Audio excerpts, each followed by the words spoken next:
Nuwun sedulur sugeng pepanggihan malih kalian kula Tubagus Purnama. Salam sejahtera buat kita semua dan semoga semua makhluk berbahagia. Rahayu, rahayu, rahayu ingkang sami pinanggih. Sedulur, fanatisme di Indonesia sekarang ini sudah pada tingkat yang memprihatinkan atau darurat. Mari coba kita telusuri sejauh mana tingkat fanatisme di Indonesia itu.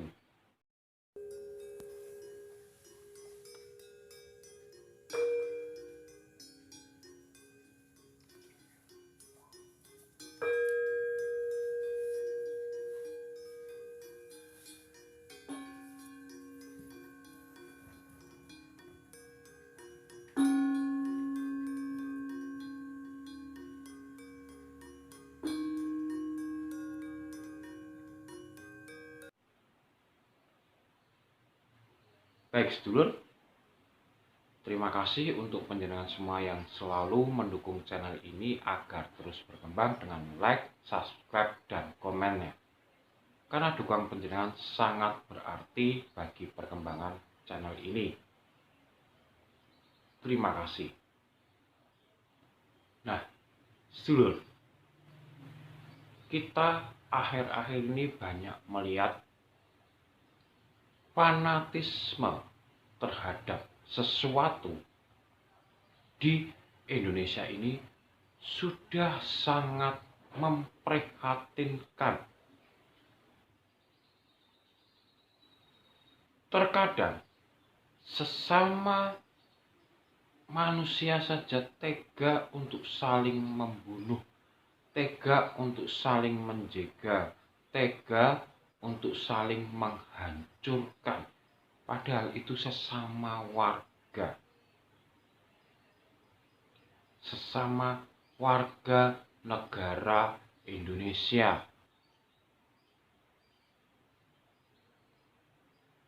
Fanatisme terhadap Kiai A, terhadap Ustadz B, terhadap Habib C, fanatisme terhadap pendeta A, pendeta B, fanatisme terhadap spiritualis A, spiritualis B,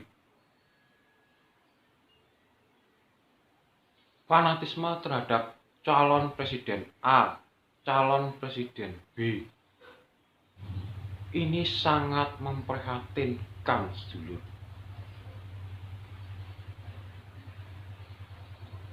Kenapa bisa seperti ini?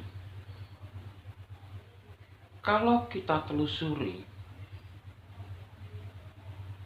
penyebabnya adalah memang kita sudah dibikin terkotak-kotak sampai identitas terkecil.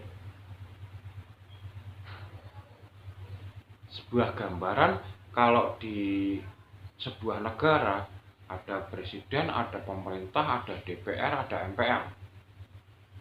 Sudah ada berapa kotak di sana. Kemudian turun lagi, ada gubernur, ada bupati, ada kecamatan, ada kelurahan, sampai RT RW. Ini terkecil.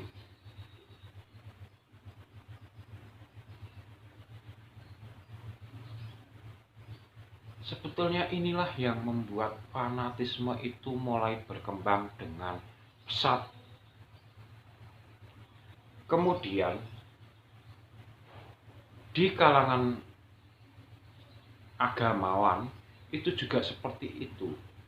Masjid dibuat banyak sampai ke tempat-tempat terkecil, seperti di tempat RT, seperti RW, kelurahan, itu banyak sekali masjid, dan masing-masing masjid itu punya jemaat dan umatnya masing-masing, sehingga antara satu dan yang lain mungkin juga tidak mengenal. Nah, disitulah unsur fanatisme mulai ditanamkan. Tidak berbeda dengan agama Kristen, tidak berbeda juga dengan agama-agama yang lainnya. Katolik juga demikian, Hindu Buddha juga mengalami. Ketika orang sudah dikotak dalam tempat yang terkecil, maka seseorang itu tidak akan bisa melihat luas ke depan, melihat luasnya kehidupan. Seperti contoh, seekor semut akan melihat dunianya hanya di lingkup sekitarnya.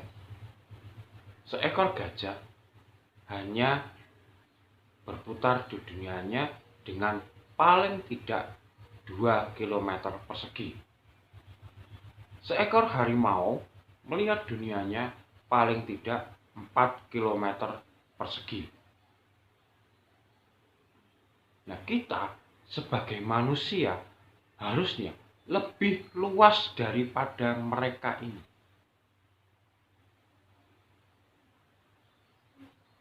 Kita harus bisa melihat luas, berpandangan yang luas, berpengetahuan yang luas, agar tidak terjun ke dalam fanatisme.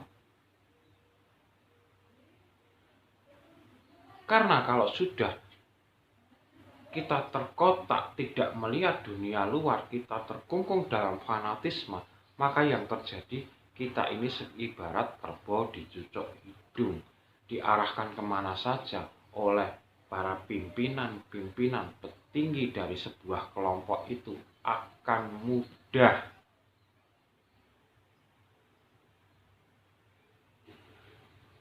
Nah, maka kalau kita melihat, ya inilah yang terjadi. Inilah yang terjadi. Fanatisme sangat memprihatinkan sehingga orang tega, mungkin dengan saudaranya, mungkin dengan keluarganya, sangat tega ketika sudah berbeda pandangan. Karena ini sudah dibina dari tempat-tempat yang terkecil. Bahkan dari anak-anak ketika bermain sudah dibikin, kamu jangan main sama dia loh. Dia itu anaknya nakal loh, bapak ibunya seperti ini loh. Nah, ini contoh-contoh pembentukan fanatisme. Jadi sedulur, sebelum terlambat, lepaslah dari fanatisme. Karena fanatik itu akan membunuh panjenengan sendiri. Panjenengan tidak akan dapat apa-apa, saya yakin.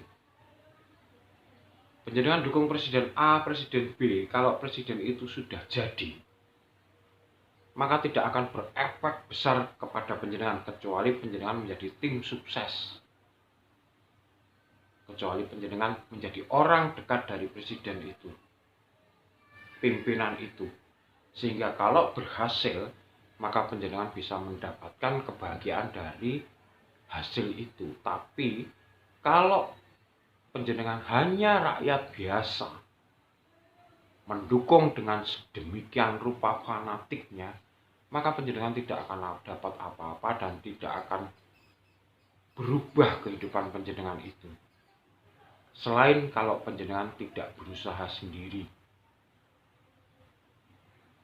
Jadi kalau kita berpikir secara logika dan nalar yang benar, maka pentingkan diri kita sendiri untuk merdeka. Kita tidak perlu fanatik terhadap sesuatu. Karena tidak ada untungnya bagi kita sendiri untuk fanatik terhadap sesuatu. Karena ketika kita fanatik terhadap sesuatu, artinya kita sudah menutup langkah kita untuk berkembang.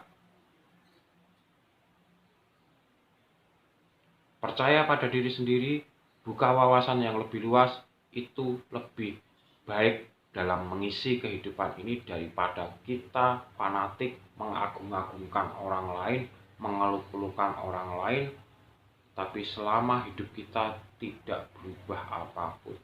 Coba panjenengan rasakan, berapa kali sudah ganti presiden, berapa kali sudah ganti pemerintahan, berapa kali sudah ganti pimpinan, baik itu RT, RW, kelurahan, kecamatan, bagaimana dengan kehidupan panjenengan?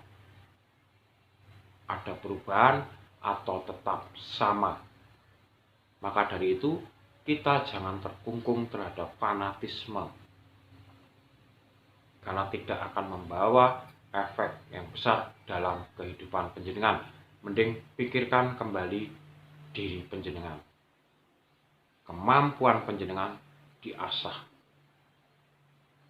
diolah agar panjenengan bisa menjalani kehidupan ini dengan bermanfaat bagi orang banyak. Demikian, kalau ada salah kata, saya mohon maaf yang sebesar-besarnya.